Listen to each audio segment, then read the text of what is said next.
What's up, Capstone family? Hey, this is Ed Drummond coming at you on this January the 28th of 2022. End of January already. Wow, this year is flying by. And you know, it's this year is set for some amazing things. You can already tell. If you saw an email that I recently put out, we talked about appreciation and what this market is slated to do. And today I wanted to talk through, if you're watching this video through the email that I sent you, you'll see a lot of information that I grabbed from the source that we get all of those great charts on our website. Tina Tambor with Cromford Report puts together just a quick synopsis. She writes it and says it much better than I can, so I figured why not just copy and paste that and let you guys read it straight from there. But it's a great example of what happens, people buying versus renting in this market, and it opens up it opened up a lot of questions. So this week, I've had a lot of conversations lately with owners that are exploring their option of selling, which is a good thing, right? This is a good time. Market's fresh. The market's hot. Again, our inventory is just ridiculously low, like lower than the last time I put this video together. We're less than 5,000 houses active on the MLS right now, which is just insane. And you know, there's all these hints of interest rates going up and what that's going to do.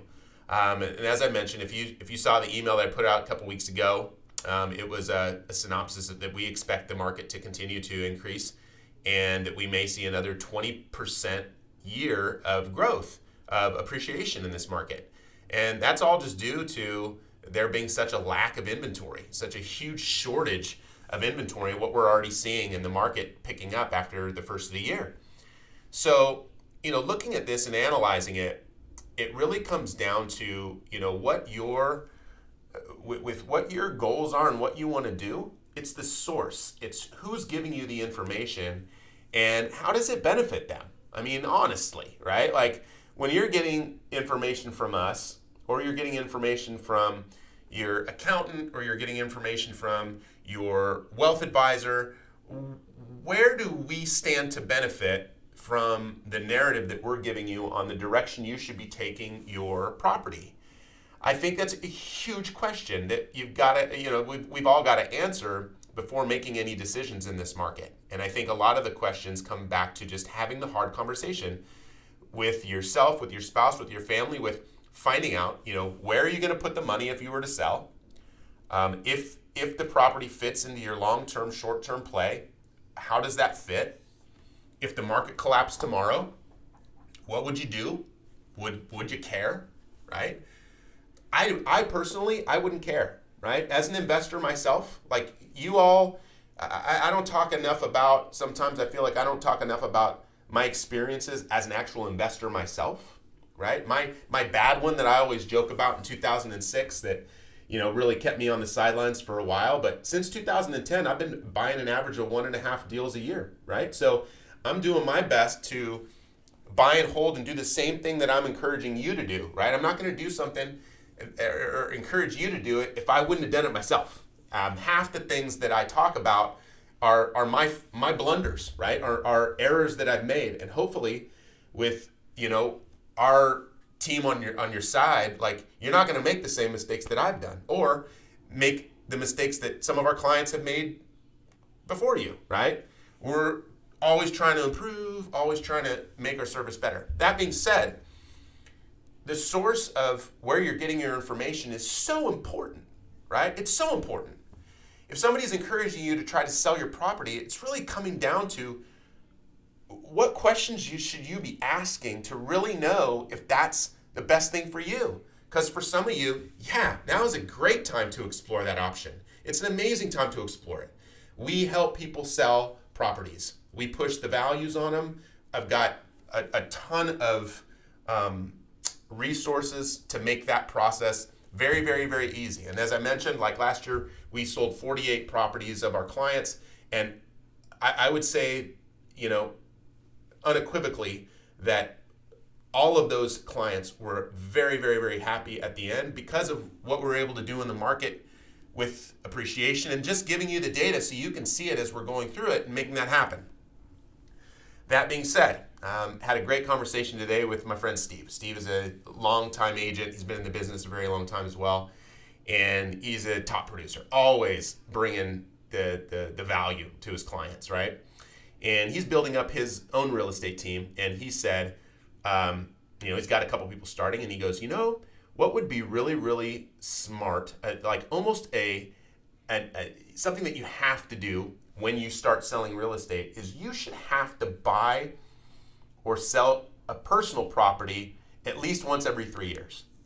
And I thought, that's a good idea. Like, how would you do that? I don't know. But at the end of the day, like, the market here moves and shifts so fast that the amount of transactions that we have to be able to keep up with and know shifting from one to the next to the next to the next, it's so fluid right now. It's amazing what's happening in the market right now.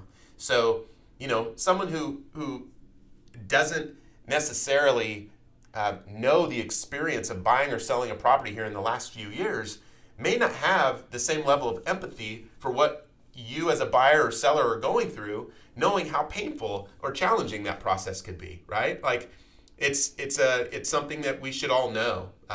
Likewise, when it comes to, and you all have heard me say this before, when it comes to accountants, when it comes to your wealth advisors, those people should know real estate. They should have portfolios. They should have real estate. They should know how it works, because that's what you do, because that's where you're making money. And if your accountant or wealth advisor doesn't have a plan in place for themselves for that, why not, right? Where are they investing to make more? Now, some people like, hey, I've got a wealth advisor. He does amazing work. He has a model that's, not real estate heavy. However, he definitely sees the value in real estate, so he doesn't discourage his clients from doing that. He's a true fiduciary, right? And I think in that respect, he's somebody that is doing it, right? He is buying real estate once every few years because his clients are experiencing that, and he sees that there's value there, so he does continue to push that if that's the right play. But again, coming back to if that's the right play, having all the tools, knowing where are opportunities right now, knowing what a 1031 could look like or what other alternatives could be out there. If you're looking to sell a property and you want to do a 1031, that 1031 exchange is going to be a lot different than it was 18 months ago. Because for us to find a replacement property, not just here in Phoenix, but anywhere in the country right now, where the market seems to be nuts, is challenging. Whether you want to transfer that into a more of a second home as an investment property, or you want to do something else, like it's challenging everywhere. So having that long-term vision for what your property is going to be bringing you, where you want it to go, what you want it to do, is so important when starting these conversations and especially before making that decision. I hope this information helps. I know this is one of those where, I'm kind of on the soapbox just talking through these things, but this week more than any, it's like I've had such great conversations with so many clients that I feel it's been enlightening for me, because I do see where the value of Capstone really is, right? I see how we're different, and our clients do too, when given the opportunity. And I think the more we can share these things, the more I can let you know, like, the differences.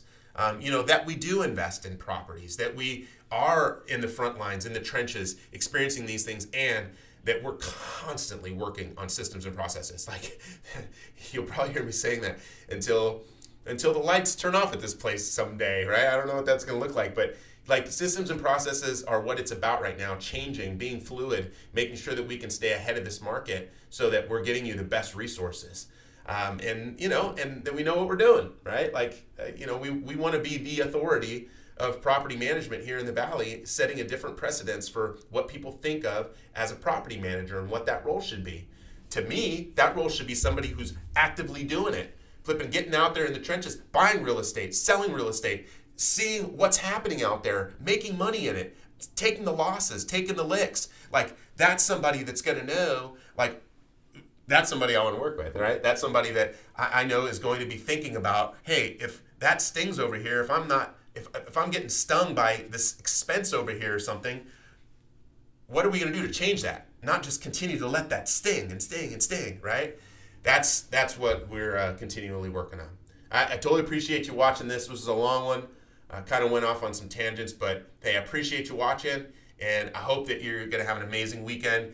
This is a great week to be in Arizona. We got Barrett Jackson this week. We've got the Phoenix Open coming up here in a couple weeks. If you're going to be in town for either of those, please hit us up. I'd love for you to run in and just pop in and say what's up in the office. We'd love to see you. Thank you.